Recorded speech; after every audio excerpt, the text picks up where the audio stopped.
Here we go. No better moment than this. No better feeling than this. Nerve-wracking at that time. I mean, the explosions of those pyrotechnics, I saw them not so long ago.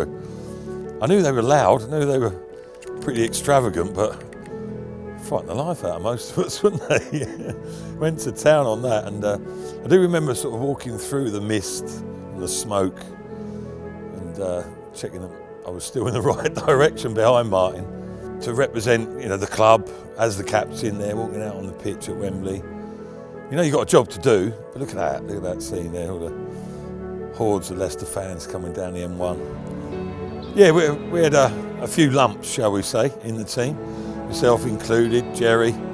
Yeah, lots of targets to hit, and as long as we covered the main areas at Emil Esky as well, of course, front, middle and back of the goal, we thought we had a decent chance of causing a bit of chaos, but the Gups would put it on the money more often than not.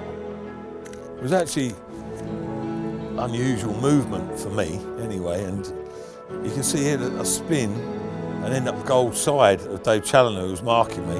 I just went with the flow and came up with that movement, and thankfully it worked. This wasn't quite so impressive there. Taglatinho, as he likes to call himself, he shouted for the header. I was going to go for it. You hear Tag shout, you keep out of the way. He's coming steaming through, so I tried to recover my position, but a little bit too late. Falls to David Kelly, who's as good a finisher as most, and then rattles it past Tim Flowers at the near post, I may add. So I'm not taking all the blame on my shoulders, but fair to say I had to get up the other end and sort things out. That was a moment that, I don't know, beyond dreams, really. You never, as a youngster, possibly you think about, wouldn't it be lovely to score a goal in a major cup final at Wembley? You don't even consider scoring two. Slightly more straightforward header, shall we say. The weird thing is, you don't capture it there, but very rarely are you confident that your contact is going to result in a goal.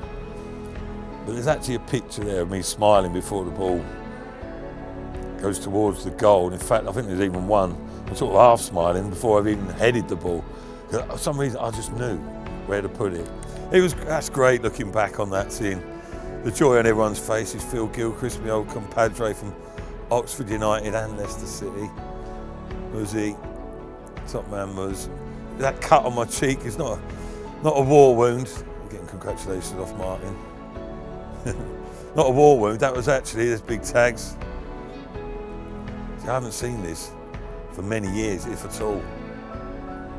Nice seeing this side of things, but yeah, that cut on my cheek was actually thanks to Robbie Savage running up to me, jumping on me, and his teeth digging into my cheek. There we go.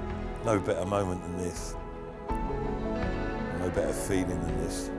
Happy days, happy days. Look, didn't get long to hold of the cup, did I? Neil Lennon grabbing it off me. Getting a chance to celebrate at the old Wembley Stadium, the last League Cup final ever at that stadium. I know the fans have been there a few occasions, but to win a major trophy with them, just as good as it gets, really, and to share that with the supporters as well. Massive celebrations.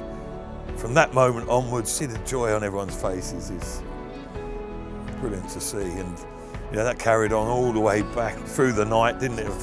Back up the M1, through the city as a whole, and the happiness and the sense of achievement as well, and the enjoyment. The supporters are magnificent, aren't they? The Blue Army. And those feelings and those memories have been carried on for the last 25 years. I still see people in the streets, they still mention about the joy that day brought them, and it has done ongoingly.